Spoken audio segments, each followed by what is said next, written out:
అని. ఇది కులములో కలిపేది, మతములో కలిపేది కాదు. యేసుక్రీస్తు ప్రభువారే ఈ విధంగా సెలవిచ్చినారు. ఒకరిని మీ మతములో కలుపుకొనుటకు మీరు సముద్రము చుట్టి వచ్చి వారిని రెండంతల నరకపాత్రుని చేస్తారు. ప్రియ సహోదరి సహోదరుడా, దేవుడు ఈ మధ్యకాల సమయమున నిన్ను ప్రేమిస్తా ఉన్నాడు. పరిశుద్ధ గ్రంథమైన బైబిల్ గ్రంథం ఈ విధంగా సెలవిస్తా ఉంది. ఏమని అంటే, పాపులను రక్షించుటకు క్రీస్తు యేసు లోకమునకు వచ్చిన వాక్యము నమ్మదగినదియు పూర్ణ అంగీకారమునకు యోగ్యమునైనది. పాపులను రక్షించుటకు క్రీస్తు యేసు లోకమునకు వచ్చెను. ఎవరు పాపులు? బైబిల్ గ్రంథం ఈ విధంగా సెలవిస్తా ఉంది. పాపులనగా ఒక కులం వారు, ఒక జాతి వారు, ఒక దేశం వారు కాదు, కానీ దేవుని వాక్యం ఈ విధంగా సెలవిస్తా ఉంది.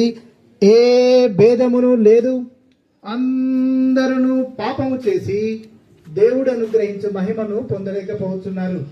పాపులమైన మనలను ప్రేమించే కొరకే దేవాది దేవుడు, రాజులకు రాజైన దేవుడు ఈనాడు 2025 సంవత్సరం అని ఎలా చెప్పుకుంటా ఉన్నామంటే, ఆయన 2025 సంవత్సరముల కిందట ఈ భూమి మీద కన్యక గర్భాన జన్మించడాన్ని బట్టి, ఆయన కన్యక గర్భాన ఈ భూమి మీద జన్మించినాడు.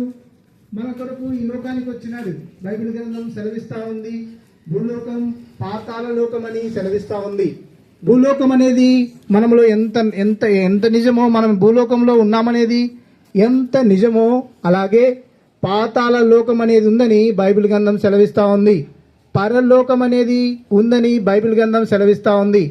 ఈ పాపాత్మమైన మనుషులను రక్షించుట కొరకే ఆయన పరలోక భాగ్యమును విడిచిపెట్టి ఈ భూమి మీదకి వచ్చినాడు. ఆయన 2025 సంవత్సరాల కిందట ఈ భూమి మీదకి వచ్చి మానవునిగా ఈ భూమి మీద సంచరించినాడు. 33.5 సంవత్సరాలు మన మాదిరే ఈ గాలినే పీల్చినాడు. ఈ భూమి మీద నడుస్తా వచ్చి ఎన్నో అద్భుతాలు చేసినాడు. సామాన్య మానవునిగా దేవాది దేవుడై ఉండి సామాన్య మానవునిగా జీవించినాడు. దేవుడేంది, మానవునిగా జీవించడం ఏంది అంటే, మనుషుని కొరకు ఆయన సమస్తమును త్యాగం చేసి సమస్తమును కోల్పోట కొరకై, మనుషుని పరలోకములో చేర్చుట కొరకై ఆయనే స్వయముగా దేవుడు మానవ రూపంలో ఈ భూమి మీద సంచరించినాడు. ఎన్నో అద్భుతాలు చేస్తా వచ్చినాడు.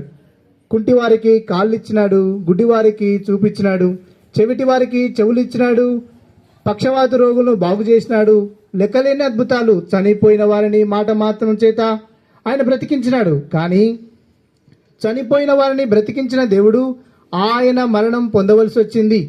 ఆయన మన కొరకు మరణము పొందవలసి వచ్చి ఆయన మన కొరకు మరణించి సమాధి చేయబడి అలాగే ఉండిపోలేదు. నేను మరణిస్తాను ఒక దినమున, అది ఎప్పుడైనా కావచ్చు, ఇప్పుడైనా ఎప్పుడైనా ఎప్పుడైనా కావచ్చు, అయితే నేను తిరిగి లేవను. ఆయన తిరిగి లేచినాడు. మూడవ రోజున ఆయన తిరిగి లేచి ఆయన పరలోకమునకు ఆరోహణమైనాడు. అనేక మందికి కనబడతా వచ్చినాడు, అద్భుతాలు చేసినాడు. ఆయన ఎందుకు చనిపోవలసి వచ్చింది? అంత మాత్రమే కాదు, ఎందుకు తిరిగి లేవలసి వచ్చిందంటే, మన పాపముల కొరకు ఆయన చనిపోవలసి వచ్చింది. మన పాపములకు రావాల్సిన శిక్ష కొరకు ఆయన శ్రమ అనుభవించినాడు, కష్టం అనుభవించినాడు. మన పాపంకు రావాల్సిన శిక్షనంతా ఆయన సిలువలో భరించినాడు.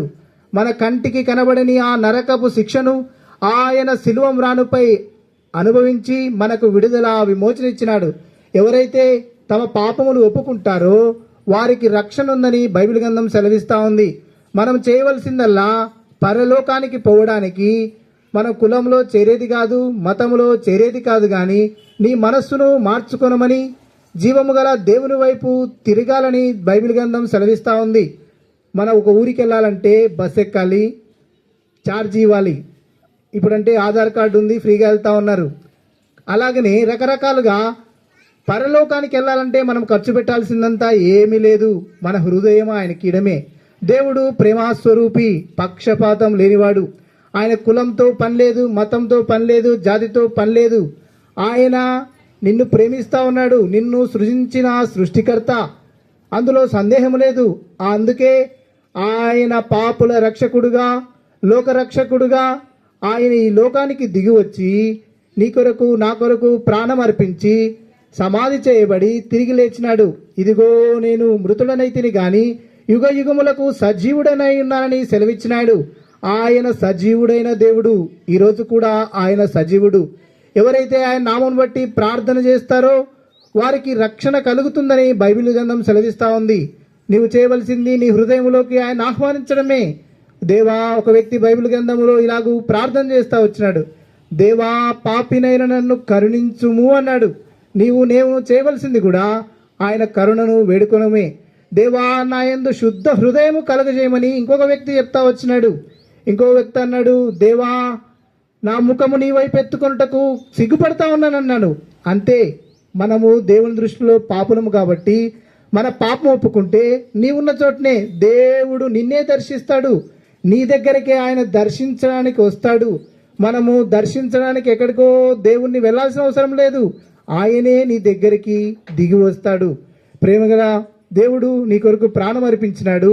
నిన్ను ప్రేమతో పిలుస్తా ఉన్నాడు. నశించిన దాన్ని వెతికి రక్షించడానికి వచ్చినాడు. ఈరోజు నిన్నేమని పిలుస్తా ఉన్నాడంటే, నా కుమారుడా, నా కుమార్తె, నీ హృదయం నాకి, నీదేది వద్దు, నీ హృదయం నాకి.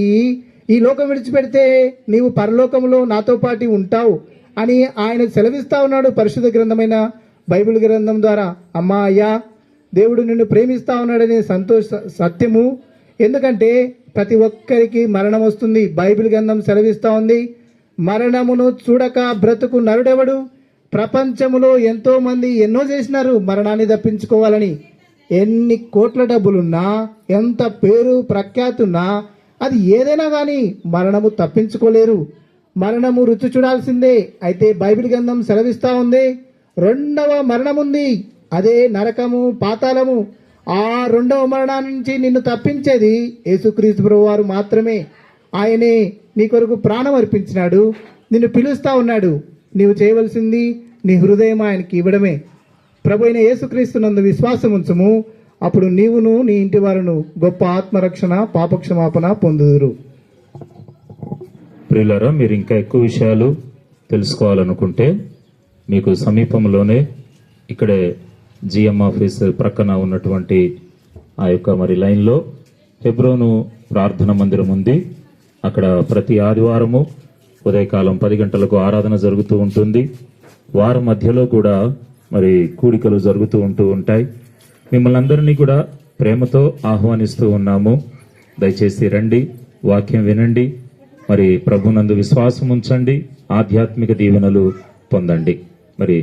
ఇంకా మా దగ్గర కొన్ని కరపత్రికలు ఉంటూ ఉన్నాయి. వాటిని కూడా కాదనకుండా తీసుకోండి. ఉచితంగానే ఇస్తూ ఉన్నాము కనుక తీసుకోండి, చదవండి, అందులో ఉన్న సత్యాన్ని గ్రహించండి. మీ కొరకై ప్రార్థన చేస్తాము. ప్రార్థన చేసి మేము ఇక్కడి నుంచి తిరిగి వెళ్ళిపోతాం. ప్రార్థన చేసుకుందాము. మోకరించగలిగిన వాళ్ళు మోకరించండి. రాజయ్య అన్న ప్రార్థన చేయండి. పరిశుద్ధమైన ప్రేమగల దేవ, జీవగల తండ్రి, నీకెంతో వందనాలు, స్తోత్రాలు తెలుస్తుంటున్నాం ప్రభా. ఈ కార్మాసకాలని ఈ లైన్లో ప్రభా నీ సువార్తను ప్రకటిస్తూ వచ్చినాం. నీ స్వచ్ఛమైన మాటలు చెప్తూ వచ్చినాం ప్రభా. దీవించి ఆశీర్వదించము ప్రభా. ఇన్న వారందరినీ కూడా జ్ఞాపకం పెట్టుకోనండి, సహాయం చేయండి. ప్రతి ఒక్కరికి కూడా రక్షణ మార్మనసు దయచేయండి. యేసుక్రీస్తే నిజమైన దేవుడు, లోకరక్షకుడు అని చెప్పని ప్రతి ఒక్కరు కూడా ప్రభా తెలుసుకోవడానికి నీ కృప చూపించము. పత్రికలు కూడా ప్రభా ప్రేమతో వారు తీసుకోవడానికి సహాయపడమని వందనాలు, స్తుతులు, స్తోత్రాలు చెల్లిస్తుంటున్నాం ప్రభా. ముందుకు వెళ్తున్నాం, సహాయం చేసి కృప చూపించము, సమయాన్ని దీవించమని వందనాలు, స్తుతులు, స్తోత్రాలు చెల్లిస్తూ నన్ను నేను తగ్గించుకుంటూ నేను హెచ్చిస్తూ మా ప్రభువైన యేసుక్రీస్తు నామంలోనే స్తుతించి ప్రార్థించి అడుగుచున్నాము తండ్రి. ఆమేన్.